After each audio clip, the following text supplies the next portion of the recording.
Coming up tonight, scores of Sandilands patients test positive for COVID-19. Meanwhile, Grand Bahama's lockdown extended to August 19th, and the coconut vendor says he's willing to risk jail to support his family.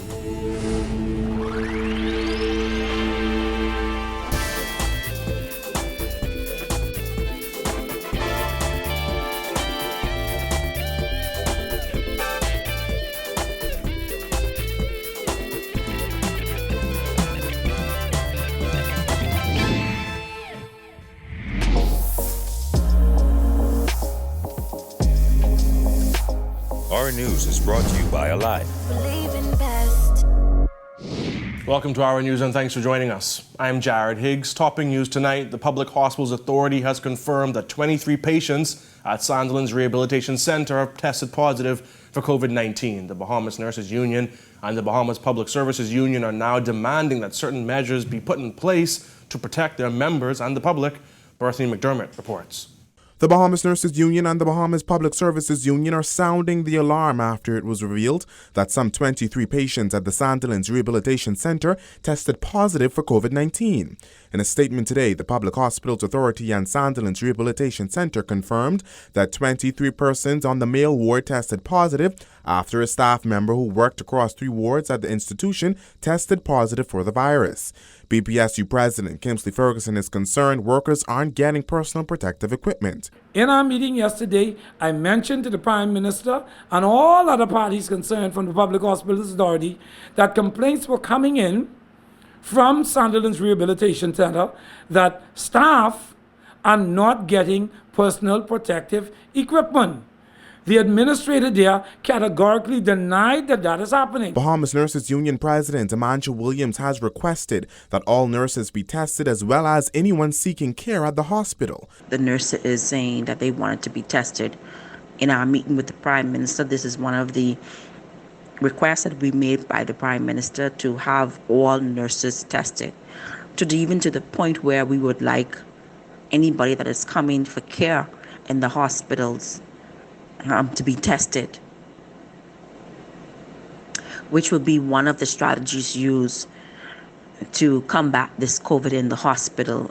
All infected patients are now being cared for on isolated wards. Additionally, the aggressive sanitation of wards at the institution continue as scheduled. As a part of the PHA's approach to minimizing the spread of COVID-19 across its facilities, visitor restrictions were enforced at Sandilands Rehabilitation Centre as a proactive measure to limit the exposure of clients to the virus. Williams had this plea for residents.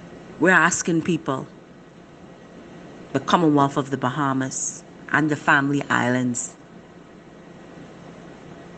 please, ahead, stay from large crowds, wear your mask, hand sanitize, and distance. If any symptoms such as flu-like, report it. Call the civilian team. There's a hotline available. Reporting for Our News, I'm Berthany McDermott. Minister of State for Grand Bahama, Kwesi Thompson, has confirmed that Prime Minister Dr. Hubert Minnis will extend Grand Bahama's lockdown until August 19th. Gillian Gray tells us more. I'm announcing today, on behalf of the Prime Minister, the Most Honourable Hubert Minnis, that after consultation with health and other officials, the lockdown implemented for Grand Bahama from the 23rd of July to the 7th of August will be extended to Wednesday, the 19th of August at 5 a.m. Minister of State for Grand Bahama, Kwesi Thompson, said in order to control the spread of COVID-19 on that island, the government has decided to extend the 2-week lockdown for another 12 days. Thompson said an extension was not something they would have preferred, but it was absolutely necessary. He added residents will be able to go to banks and other exempted businesses on Monday, Wednesdays, and Fridays, and for essential workers, they will be allowed out on Saturdays from 7 a.m. to 1 p.m. To be clear, the national lockdown order that took effect for the entire country on Tuesday evening will continue to apply to Grand Bahama through the end of this extended lockdown period. As a reminder, on Mondays, Wednesdays, and Fridays from 7 a.m.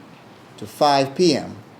The following will be allowed to operate for the general public: grocery stores, gas stations for external services only, pharmacies for curbside services, water depots, bakeries for curbside and delivery, water and ice production companies for curbside and delivery services only, and hardware stores for curbside and delivery.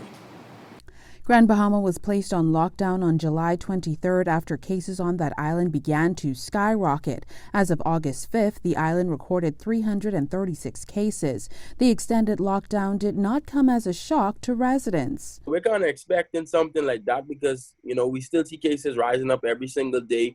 We see a lot of hotspot areas over here that are, very public and popular that are getting compromised. Everyone should be expecting an extension. If the competent authority has extended his powers until September 30th, well, common sense should tell everybody. Everybody possibly may be on lockdown at least until almost the end of September. Reporting for our News, I'm Jillian Gray. 60 lab technicians at Princess Margaret Hospital walked off the job today. They claim management at PMH is not adhering to social distancing orders and is not providing sufficient personal protective equipment. According to Bahamas Public Services Union Executive Vice President O'Neill Thurston, workers are fed up. So the workers were very concerned that they were not provided with proper PPEs and what's not like that. And this has been a myriad of ongoing concerns for the past week now. The unions were not being involved, and workers were placed in positions where they were going on wards and not realizing what they're walking into. And so today workers are very, very fearful for their lives, and it's a domino effect. The Public Hospitals Authority labeled claims of insufficient PPEs to support the thousands of healthcare workers across the country as false and malicious. Officials say the Supply Management Agency continues to secure elevated quantities of PPEs to equip persons across the healthcare system, inclusive of hospitals and clinics in New Providence and the Family Islands. We'll let you guys know. Okay? But like I said, we expect to bring results to this issue. 2 days after Immigration Minister Ellsworth Johnson told reporters that 30 immigration officers had tested positive for COVID-19, the Department of Immigration is now correcting that statement. Officials say only 6 immigration officers have tested positive as of today, and 30 officers are in quarantine. The department has retained a clinical psychologist to support officers and their families and has supplied all officers with personal protective equipment to ensure their safety, according to the statement. Amid a second wave of the coronavirus, Deputy Chief Medical Officer Dr. DeLon Brennan says if they could have done 2 things differently on July 1st, officials would have suggested Bahamians present COVID-19 tests regardless of their length of travel and face mandatory quarantine. He also addressed the slow rate of recovery. Bonnie Toot reports. As the country's COVID-19 cases approach 800, Deputy Chief Medical Officer Dr. DeLon Brennan admits officials could have done some things differently when borders opened on July 1st. Bahamians who traveled abroad for less than 72 hours were allowed to re-enter the country without presenting a negative COVID-19 test and weren't required to quarantine. If I had to choose 2 things, the 2 things I would say if we were to go back to July 1st, is to mandate that anyone coming into the country, whether they were visitor or Bahamian, that they would have to have COVID-19 testing prior to returning to the country. And in addition to that, the second thing would be that everyone would go into mandatory quarantine. So once they returned, they would then be placed into quarantine. They would all be monitored in the quarantine. Brennan, who appeared on Talk Show On the Record with Jerome Sawyer via Skype, said testing Bahamians a second time before leaving mandatory quarantine would have been the safest way to go about it. He called it a learning lesson. He also responded to concerns over the apparent slow rate of recovery during the second wave. According to the daily COVID dashboard released by the Ministry of Health, the number of recovered cases has been stuck at 91 for nearly a month, even as the number of active cases skyrocket. I know at the end of the wave, people were used to every day those numbers just ticking up. and getting more and more recoveries. But that's because we had slowed transmission, and each of those people were now so far out from their initial case that we were able to get them to recovery. What you're seeing now is, remember, this is less than a month old, right? Our second wave didn't start until July 8th. So the people, the few people who were infected or we saw as cases and tested positive at that time, we are still getting through those individuals, getting them through their acute illness. In the next few days, Brennan says the public will see people who got infected 1 month ago start to recover and add it to that column. So as you got through those first few weeks, you see a lot of people got infected. Well, when it comes to them getting out to about a month out, you'll start to see a huge number of them being recovered. Reporting for our news, I'm Vonik Toot. Unemployment in the Bahamas is now hovering around 40%, according to Acting Labor Director John Pinder, who predicted things may get a whole lot worse if COVID-19 cases continue to increase at this rate. Jasmine Brown reports. As the economy continues to spiral, Pinder has now readjusted his unemployment predictions, as he says it's likely unemployment has now topped 40%. Percentage-wise, being the 40, percentage-wise, being the 40s. Unemployment numbers rose steadily after Prime Minister Dr. Hubert Minnis ordered that all businesses suspend operations with limited exceptions on March 20th. The move, aimed at limiting the spread of COVID-19, resulted in widespread layoffs. In early May, both Pinder and Prime Minister Dr. Hubert Minnis said unemployment was projected to hit 30%. But by late June, Labor Minister Dion Folk said the unemployment rate could skyrocket to as much as 40%. Weeks later, Pinder says the jobless rate is now much worse. As long as we keep, as long as the ports are closed and the airports are no flights coming in, we can see this. We depend on tourism. Unfortunately, we depend on tourism. I can only say to Bahamians, now's the time to look at having a second skill. According to the most recent data released by the National Insurance Board, the number of people seeking unemployment benefits in the last 2 months topped 55,000. With the entire Bahamas now on a restrictive lockdown that sees only a handful of businesses open 3 days a week, Pinder says the job market is not likely to rebound anytime soon. We could only hope that by the end of September, early October, this thing turns around. That's all we could hope and pray for, because this isn't something that we have no control over. While things may not get better in the very near future, Pinder says he thinks there is a silver lining. I know it's hard, and some employers are threatening, saying that they don't know if they can make this much longer. But the government has at least extended the unemployment assistance program at NIB for an additional 18 weeks. You may not get your full salary, but you're able to tap into it. There's a feeding program the government have going on. The government just mentioned in a meeting yesterday, Prime Minister mentioned it's costing the country $1 million a week to feed Bahamians. We thank God that the government has the wisdom to keep civil servants employed. They didn't lay any civil servants off. Only the civil servants basically carrying 80% of the local economy right now. Reporting for our news, I'm Jasmine Brown. For a first look at weather, meteorologist Greg Thompson joins me in studio. Good night, Greg. I'm meteorologist Greg Thompson. In our first look at weather, we take a look at current conditions outside our studios. After a very warm day around the islands, temperatures are settling down into the mid-80s. Once again, 84 is our current temperature under partly cloudy skies. Winds out of the southeast at 5 knots. Feels like temperature around 90 degrees. Satellite-wise, we see an increase in more clouds across the Bahamas. That southeasterly flow continuing. Of course, Andros being the thunderstorm capital. More showers and thunderstorms across that location. That's your first look at weather. Your extended forecast is still to come. Still to come on Our News, a man murdered on Pine Yard Road, plus the country mourns 2 great Bahamians. Stay tuned.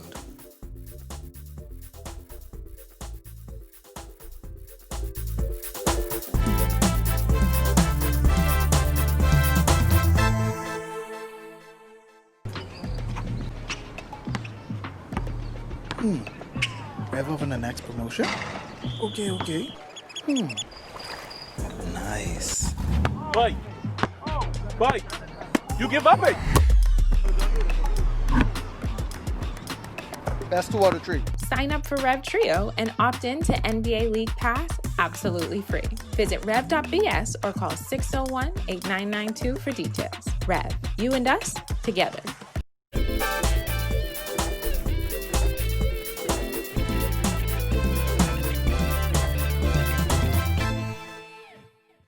A man was gunned down on Pine Yard Road on Wednesday afternoon. Family members tell Our News the victim is 46-year-old Rodrigo Gray. According to police, it was shortly before 3 on Wednesday when Gray was parked in front of a residence in a Honda Edix. As Gray waited for the return of his passenger, a burgundy Nissan Cube pulled alongside his vehicle and a male exited with a handgun and shot him before getting back into his vehicle and leaving.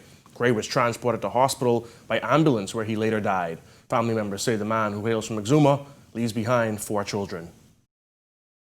The Ministry of Education says it was alerted to a case of a staff member in its headquarters building possibly being exposed to or infected with COVID-19. Officials say they reported the matter immediately to the Ministry of Health and the Environmental Monitoring and Risk Assessment Division, and the recommended protocols from those entities were immediately followed in addressing the situation. The ministry said in a statement the matter was also reported immediately to the Bahamas Education Managers Union, the Bahamas Union of Teachers, and the Bahamas Public Services Union. Staff members in the area in question were advised to remain at home and the area would be cleaned and sanitized. However, the ministry says at this time there has still been no confirmation of a COVID-19 infection. A coconut vendor who was arrested multiple times for hawking this summer is telling his story. The 20-year-old father of one says he has to support family even if it means jail time. I used to mind and know, so I gotta make sure they're straight, provide for them. Marvin Joseph has a lot on his plate for a 20-year-old. He has 7 younger sisters that he has to help support and a 6-month-old of his own. I taking the rest of my mommy and working, and I used the only boy in the family. It's the only way to make $1. Joseph, a roadside coconut water vendor, has been arrested 3 times this summer for hawking. On one occasion, the father of one was fined $25 by Magistrate Cara Turnquest Devoe. More recently, though, Joseph was arrested and fined $800, but not before spending 2 nights on remand at the Bahamas Department of Corrections. There are like 7, 8 people in one cell. And you know where that we use the bathroom. We interviewed Joseph near to his family home off Cowpen Road. The young man says he is the sole breadwinner in his family, which includes 7 younger sisters. For that reason, he says he is willing to risk arrest again if it means providing. If I have to, yes sir. If I have to. You're willing to take the risk? They willing to take the risk. It's the only way to pay my fine. Joseph's arrest come amid a police crackdown on unregulated roadside vendors. A global virus pandemic has led to extensive restrictions, even on legal businesses. Those restrictions have been tough on people like Joseph, but his troubles didn't start recently.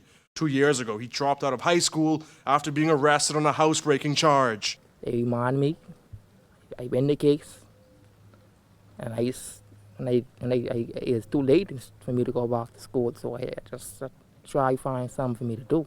But Joseph dreams of being a police officer one day, a goal he will only accomplish if he can complete his education. Despite the challenges, both old and new, the coconut vendor says he wants better for himself.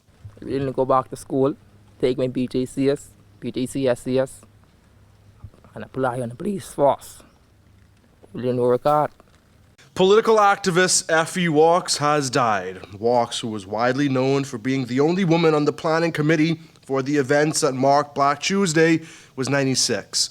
In a statement, PLP leader Philip Davis described Walks as an ardent supporter of the progressive movement, whose political activism made her a powerful and influential role model for other women in politics. He added that Walks was an unsung hero who sacrificed much in the struggle for social justice and equality.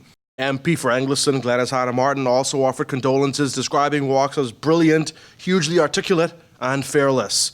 Meanwhile, trade unionist, former senator, and former national chairman of the FNM, John Lee Ferguson, has also died. Ferguson, an educator, served as a school principal for many years and also served as an island administrator. A statement from the Free National Movement says Ferguson was the standard bearer for the FNM in 2 general elections, contesting the Michael seat in 2002 and South Eleuthera in 2007.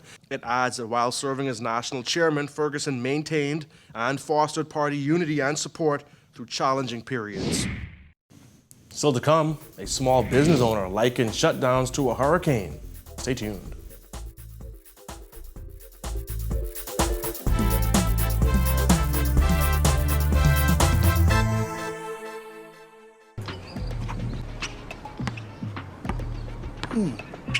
Rev up on the next promotion? Okay. Nice. Bite. You give up it. Best 2 out of 3. Sign up for Rev Trio and opt in to NBA League Pass absolutely free. Visit rev.bs or call 601-8992 for details. Rev, you and us, together.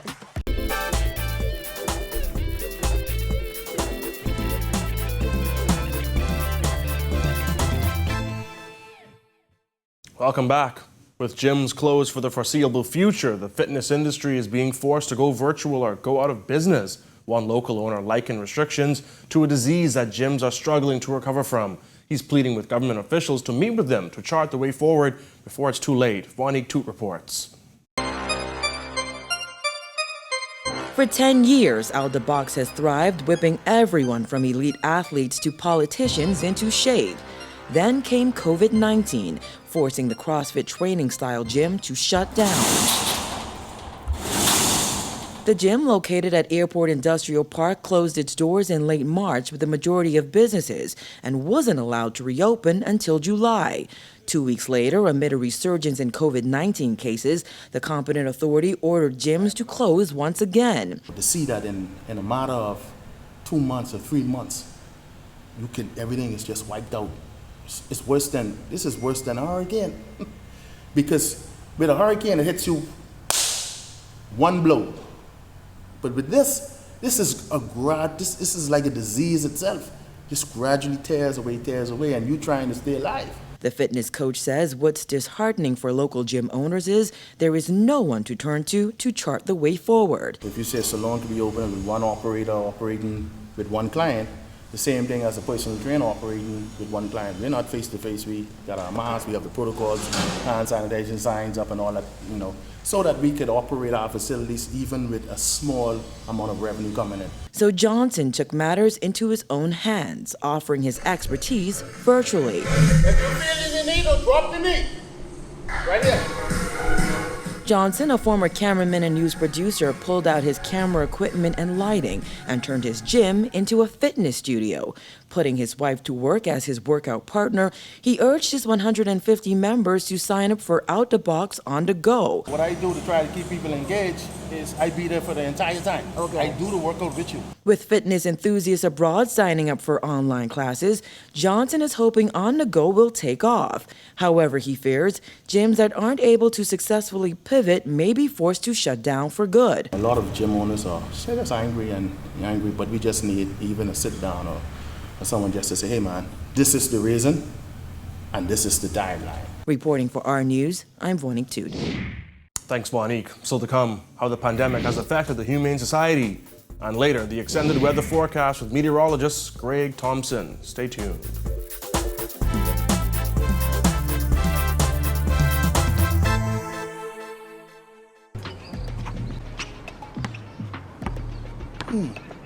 Rev up on the next promotion? Okay. Nice. Bite. You give up it. Best 2 out of 3. Sign up for Rev Trio and opt in to NBA League Pass absolutely free. Visit rev.bs or call 601-8992 for details. Rev, you and us, together.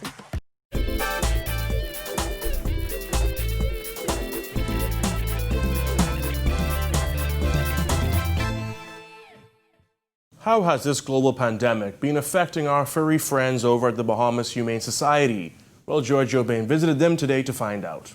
Despite the country being on lockdown, operations continue at the Bahamas Humane Society. And with over 400 animals inclusive of dogs, cats, a donkey, and even turtles, foster homes are badly needed. With the ongoing pandemic, the Humane Society has cut back on allowing volunteers. So, the staff of 21 has been taking care of the 400 animals on their own. But according to Grant, they are still adhering to safety protocols, as the virus can also affect animals. We've had this too in the animal world, where we had a couple of years ago we had distemper, which is also a coronavirus, and so we are familiar with that sort of protocol. The facility and its grounds are bursting with a variety of animals, according to adoption coordinator Fiona Moody. Roughly maybe about 290 dogs and puppies. The rest would be cats and kittens. We also have a donkey. We have guinea pigs. We have a gerbil. We have rabbits. We have ducks, geese, chickens, and rescue pigeons and seagulls and turtles. So we're kind of a big mishmash of different types of animals. The standard for adoption remains the same, but now with so many animals to take care of, the Humane Society is venturing into foster homes, and this is where you can assist. Posting on Facebook some of our pets that need immediate homes because they're too young, they need bottle feeding, etc. And we will, if you are very interested, we will, if you're west, we will deliver. Reporting for our news, I'm Georgia Bain. That'll do it for this portion of the news. We throw it back to meteorologist Greg Thompson for the extended weather forecast. I'm meteorologist Greg Thompson with a second look at our weather. Satellite-wise, we have some showers and thunderstorms across the Andros area, as well as the Grand Bahama area. Upper level low to the east of us should get in our vicinity sometime tonight through tomorrow. Boating forecast for the northwest and central Bahamas tonight through tomorrow. Southeast winds 10 to 15 knots. Seas running 2 to 4 feet. High tide will be at 10:46 tonight. Southeast Bahamas winds east to southeast 15 knots. 3 to 5 foot seas expected. Here's now a look at your national forecast.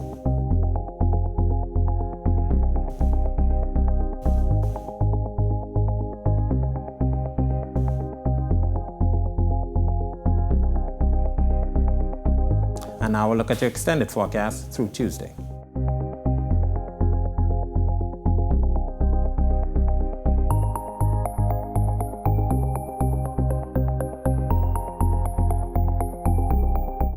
That's a look at your weather.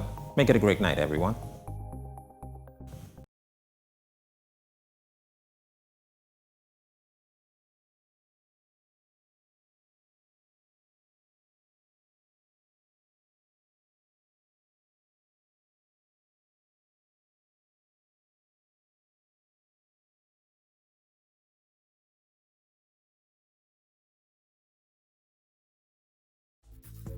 Thank you for joining us for our news tonight. To catch our news on the go, download the RevGo Play app. On behalf of the entire news team, I'm Jared Higgs. Have a beautiful evening, Bahamas.